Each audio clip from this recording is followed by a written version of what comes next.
In the previous video, we talked about how Andhra Pradesh was divided into two states and newest state Telangana was formed in 2014. We also discussed the plan of developing the new capital Amaravati. And at the end of the video, I posed 3 questions that I would answer in this video. As promised, I would try to answer all the questions that I have asked in my previous video. What happened in Amaravati that stopped its development? What is the 3 capital structure that the state was going to have? And what does the revenue structure of the state look like? And can we really build a Singapore-like capital? This is the continuation part 2 of Amaravati video. If you didn't watch the first video, then click on the top, you'll find there somewhere. I will also link it in my description. So on May 30th, 2019, Mr. Jagan Mohan Reddy Garu became the Chief Minister of Andhra Pradesh. Just months after he became Chief Minister, he destroys lot of buildings in Amaravati. One among them is Praja Vedika. This was the convention hall built adjacent to Mr. N. Chandrababu Naidu Garu's house. It was used for public meetings and official grievances. The building was constructed at a total cost of almost 10 crores. The reason stated for the demolition was the building was constructed on the bed of Krishna River, violating all the environmental regulations and clearances. He claimed it was built without necessary permissions and deemed illegal by the new government. Whether the building was built without clearances and legal regulations is a different story altogether. But Mr. Jagan Mohan Reddy was not happy building Amaravati as its new capital. And he also said that the previous government has acquired land illegally. And he said Amaravati's capital plan is a huge scam. Andhra Pradesh capital city is a big scam.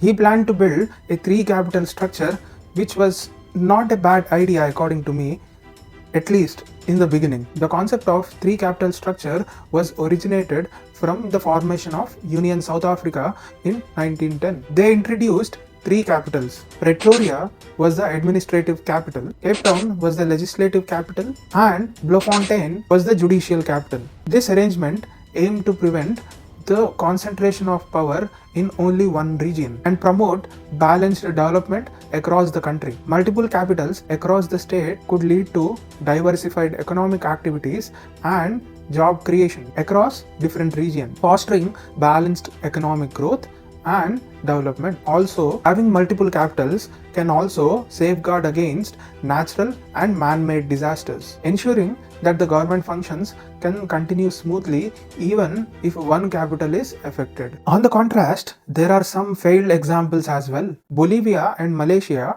who follow a dual capital structure, have miserably failed to develop all capital regions. It is always one capital region is more developed over the others. Some reasons for these failures can be regional rivalries, concentration of power and financial resources in one capital, leading to conflicts with other regions. Also, managing government functions across different regions can lead to logistical problems and inefficiency. Sometimes communication between different government branches, if they are in 2 different regions, can be very difficult. From these examples, one thing is clear.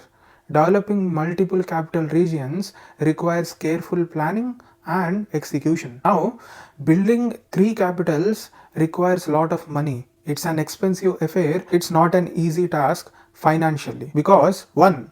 Acquiring land is not easy. 2. Finding sufficient space for the capital development is tough. 3. Real estate prices across regions is very different and government has to spend extra money if one region is expensive over the other region while acquiring the land. On top of that, regional policies, regional rivalries, political rivalries, regional sentiments. There are a lot of dependencies and most amount of friction is there in this structure. Let's take a look at the revenue structure of AP. According to PRS India, the total revenue for AP in 2023-2024 period is just over 2 lakh crore, in which 50% came from state's own tax. State's own tax revenue means the revenue generated by state government by levying taxes and collecting the taxes in the state's jurisdiction. You will be surprised to hear that the most of the revenue for the state came from taxing the vehicles and electricity for the common people. Other states like Telangana have generated their most of their revenue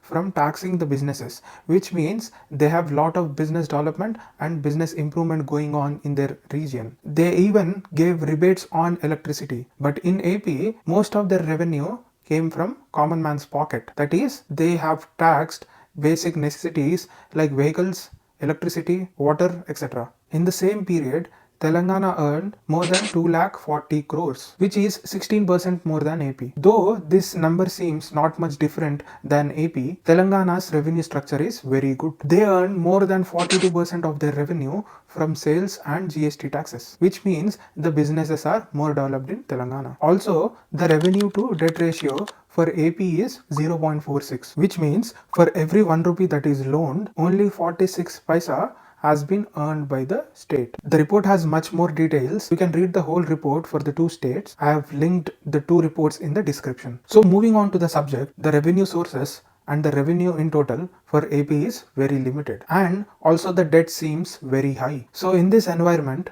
building a 3 capital structure is not a viable option. In the previous video, we have learned that at least 1 lakh crore is required to build basic facilities in Amaravati. So building 3 capital regions will require at least 2.5 times the original estimated cost, which financially does not seem feasible. After appointment of Chandrababu Naidu as Chief Minister of Andhra Pradesh recently in 2024, the Amaravati development seems to have picked up speed. But it's not easy as we think. Though the plan is ready to build Singapore-like capital, it is far-fetched. One thing to remember is that Rome is not built in a day. On an average, to build any capital, it takes 15 to 25 years to fully build a functional city.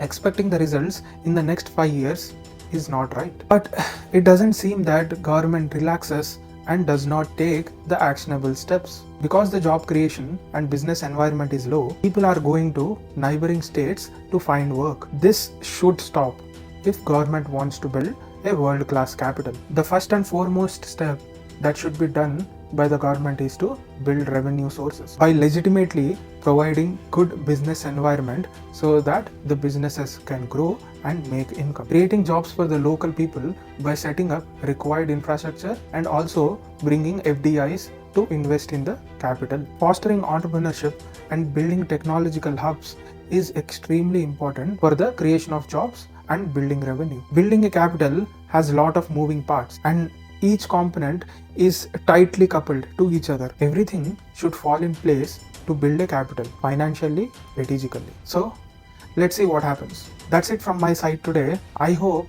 I have done justice to the topic, the past, present and future of Amaravati, and I apologize if I have done some mistakes in my research and hurt any sentiments. And I hope you have learned something. That's it from me today. I'll see you in the next. Bye.